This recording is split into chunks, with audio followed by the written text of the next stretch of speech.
when the project was approved by the ministry, Datuk Yee I-Lann worked with the architect at the time to come up with the design of the building. After seeing a few, I think he had about 5 or 6, he was still not happy with it. After a while, I could feel he was so frustrated. So what I did was I said, what do you want, Datuk? So what would you like? He said, I don't want a long building. I don't want an, because he said people get tired if it's a long, big building. So I knew in my head it has to be like a small building. He said he wanted people to be able to not get tired. So I knew there must be like a central circulation.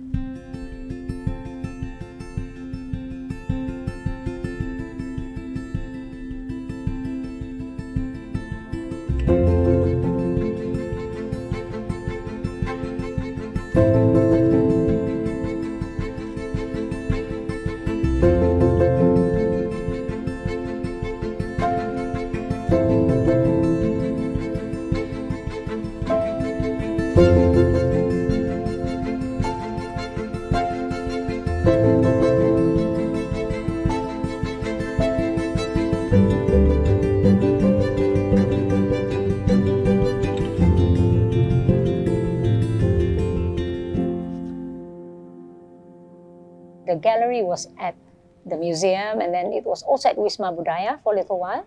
Kota Kinabalu unusual is that it doesn't have commercial art spaces, alternatives to the Sabah Art Gallery, like private commercial galleries. We don't have any, really. I mean, if you look at it, all over Malaysia, there are no many states in Malaysia that have their own purpose-built art gallery. And we would like to be one of them. Sabah would like to be one of them. So when we managed to secure a budget in 2010, we proceeded to build an art gallery. Actually, Datuk Yee I-Lann really wanted a site in town, which is the one next to the Surya Sabah, which is what we call Art Space KK. But unfortunately, that site, there's some legal issues, so we cannot build there easily. I said to Datuk Yee I-Lann, do we have any other land? Because government usually have some. He said, have, Luyang. I looked at it, I thought, let's do it. First and foremost is green state certified, silver, yeah? And that is one of the first government building in Sabah that have green certifications. That's one. Now, a lot of people, what's the big deal about green certifications? Well, the big deal is that it may cost slightly more in constructions, but you save a lot in maintenance later on.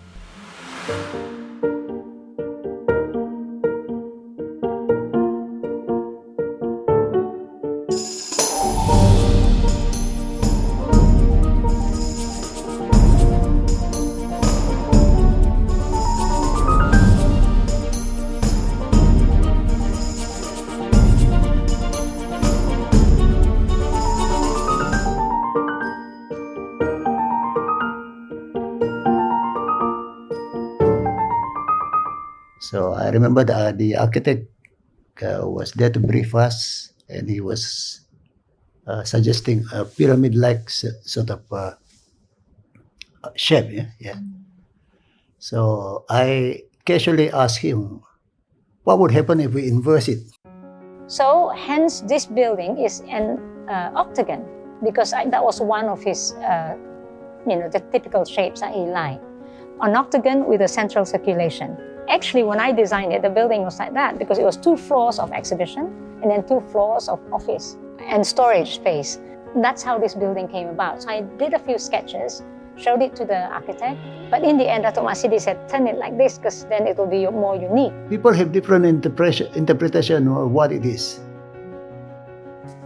It's looked like the Sunik basong. Basong is a basket, isn't it? They used to carry the stuff from the farms.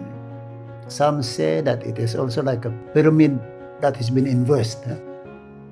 And it is also compared to one museum in Spain, I think, Guggenheim, in Bilbao, in Spain, isn't it? Yeah. But actually, it is a very interesting story, actually. One day we were sitting down, with the architects, we were just about talking about ideas and how it should look like. And I told him, I'm going to challenge you to redo the design by inversing your original concept. So that, you just reverse it, isn't it? So I said, that's a very interesting idea which I can try. And that's how the whole thing started. It was the first green building in Sabah. What we did was we worked towards the criteria of making a building green. I think a lot of people may not realize that the art gallery harvests its own rain, its own water. Yeah, it's rainfall. It harvests the rainfall so it can be utilized to clean up the toilet. We have rainwater collection. We collect the rainwater, but we can't use it for all of our pipes because we don't have the mechanism to really filter the water so it be clean enough. We actually use the rainwater that we collect for toilets and for the watering of the gardens. I think they also have solar panels. And we have solar panels for our aircon and electricity. So we have general lighting, but all the spotlights are movement censored. That means only if there's a visitor, then the spotlights will come on. We also have electrical charge for the parking area, so you can charge your electric car. And that itself, I think, is the good thing about being what they call green certified. So the good thing about this area is we can have parking. As you can see, the parking is free and there's big space for parking. This area is 1.7 hectare. We still, of course, I think need a gallery in town. But I think the fact that it's in Luyang is also quite nice. It's also because families can come and it's easier, right? Yeah, and we have had many schools coming with big buses, so it's a good setting. To me, it's not just about the building. A building must be timeless and a building must be fascinating. I mean, you can have a building which is functional, but you can also have a functional building that looks different from the rest. And that exactly, I think it was the philosophy behind it. Creativity, idea that transcend time. Long, I believe, and hopefully I'm right. Many of us are gone. People are still asking the same question: how come the building is like that? And that itself is an art, isn't it? Yeah. We are not talking just about the artistic artifacts or the art pieces that we exhibit inside. But the building itself must be a source of fascination. And that's how it is.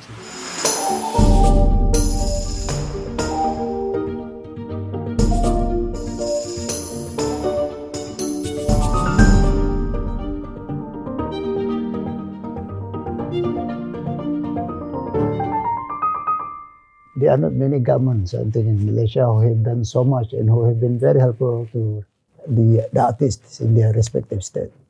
Yeah, if I'm not mistaken, there are only 3 purpose-built art gallery in Malaysia, and we are one of them, and one of the earliest.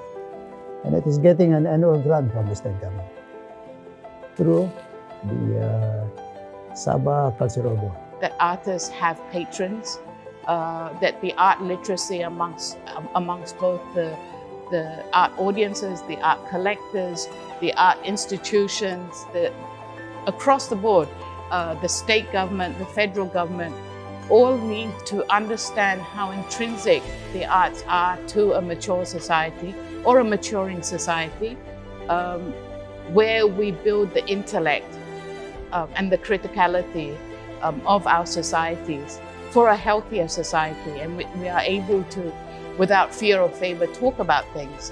And then through that process, we find solutions and we find ways of developing and being innovative and inventing and creating economy for artists as well as wider society. Most economies globally are based on critical and creative thinking. So without these two, you won't have innovation and you won't move as a society. Unusual for a museum or a formal space, it also creates a platform or provides a platform for artists to sell their artwork. KK's context and Sabah's context, the Sabah Art Gallery also sells work. So it provides an economic platform as well for artists, which has been really, really important. It is an institution that belongs to the state with the state's art collection, and I'm an artist, therefore it is my home. So a lot of our collection, I would say 90%, if not 95% of the Sabah Art Gallery collection are all by Sabahan artists. Because we believe that it's important to collect Sabahan artists' artwork because it will tell us two things. It will tell us the development of art in Sabah, and also we monitor the development of individual artists. It's also a very important starting point where the history of visual art in Sabah is being collected and curated, compiled in the form of books as well as in the form of the collection of artwork that is here. As a Sabah artist, you want to have a work in that collection because it's a collection, it's a state collection for all time, and it marks the creative landscapes to a degree. The work in that collection, we should know who our senior artists are across time, and we should also learn about what is coming up, what the young artists are producing through the Sabah Art Gallery. The most important thing is support the artists because they actually provide a lot more, give a lot more to the society than we think. Sabah Art Gallery could push for policies that will encourage collectors to invest in artwork and to buy artwork for their hotels, for their offices, for their lobbies, because there are lots of new buildings and there's lots of places where local art can be displayed.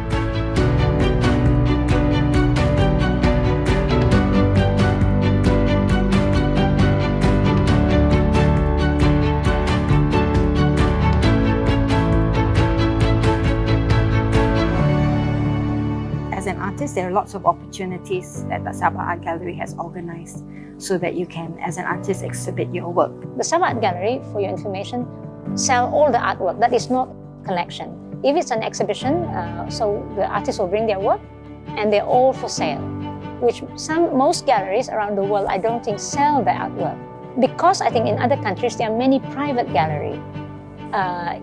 In Sabah, there are hardly any, and if there is private gallery, they'll close down. Not many anyway. So because of that, we become the link also to the artists. So we become like the reference point. I think Sabah Art Gallery is trying very hard to make this art gallery not only a place, but actually a reference point where artists can meet, can come together, can source information from. We do programs with America, with the American Embassy, with Japan Foundation, outside of Sabah anyway. We do work with UNESCO. We've had Korean opera coming here doing master classes. We've had Argentina tango. We extended our scope to crafts as well, handmade, craft, traditional and contemporary. Right now, Sabah Art Gallery acts as a center, so it's more centralized here. But they have an annual program which is called the KPTNS, in which all the regions of Sabah, it's a big competition, and so by the region, they get lots of artwork from the different places of Sabah. It also becomes a very interesting venue to have activities to develop the direction of art in Sabah itself. Companies and firms can organize their programs based on art, and you can actually come here and do art programs. Even NGOs can do that because now it's a place where you can do all these artsy things. Recently, we had Pameran PKP, which is the MCO exhibition. Now, people were trapped in their house for like 1 year, right, during 2020. You know, they just release their attention or they just feel maybe more relaxed so they can paint. We have a program called Sabah Annual Art Award. It's Karya Pilihan Tahunan Negeri Sabah, KPTNS. Now that program started since the gallery started in 1985. Even though the gallery was formed in 84, because it was late 84, this program started in 1985 and it's still going now. It's already 36 years. This is our 36th year, right? Karya Pilihan Tahunan, which basically is art competition. So to be simple, right? 500 to 600 entries every year. And I think that speaks volumes of the interest, the passions among Sabahans in arts. We had 500 artwork. We've never had 500 artwork for an exhibition. And that program is very important to not only to Sabah, but I heard recently there were people from Indonesia, there was a curator from Indonesia, and they came and they said that they've never seen any country who has done that long an award? Well, Sabah is well known today because of our artists, in the art scene. Just look at the, as I was saying, the annual art competitions. It's the oldest in this region, and that itself speaks volumes of the impact on our Sabah artists, on not only on Sabah but for art lovers in this part of the world.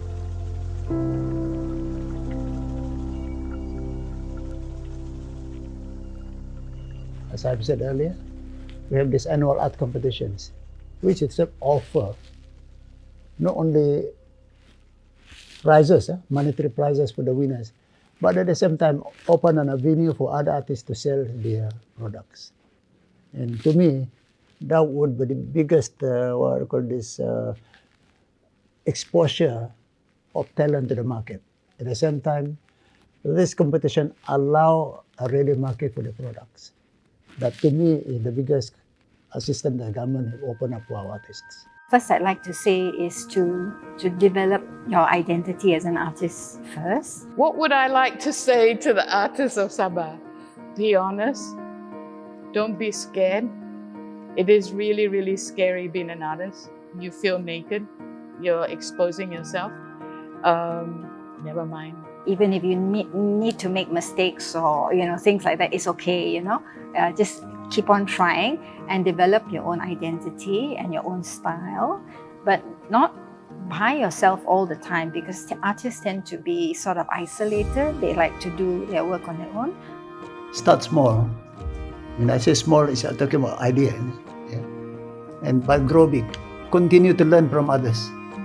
I would like to encourage artists to actually work with the community, with their neighbors, with the neighborhood or the area they come from. Maybe there's a common project that you could work with and use your art to develop. Trust yourself, trust your instinct. At the same time, be critical. Don't trust yourself. Don't listen to yourself. Read, and read.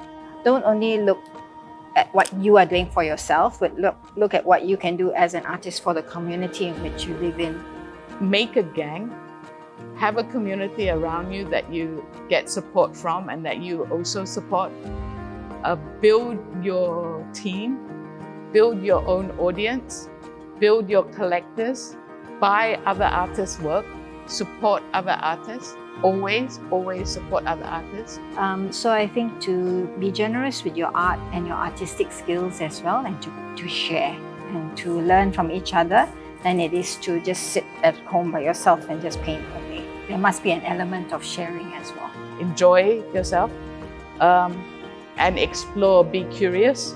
Don't always try and push yourself. Always move. Don't become complacent. It never stops.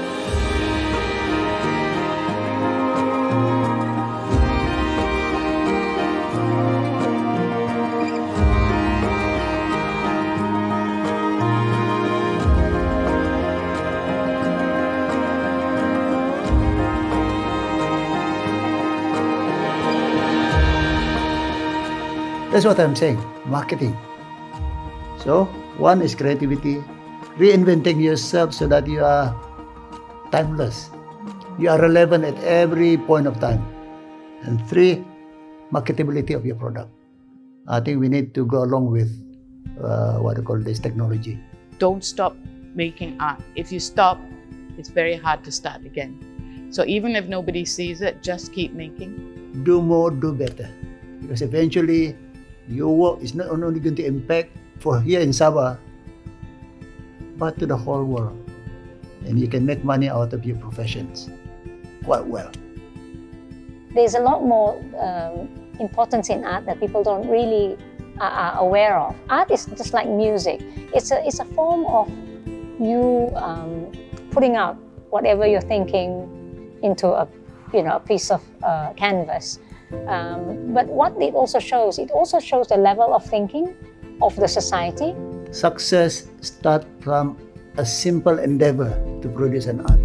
But if we support them, more Sabahan will become successful. And when more Sabahan become successful, trust me, Sabah will be known internationally. That basically, I think, is the most important impact that Sabah artists can do to Sabah, selling Sabah in a different way, in an artistic way.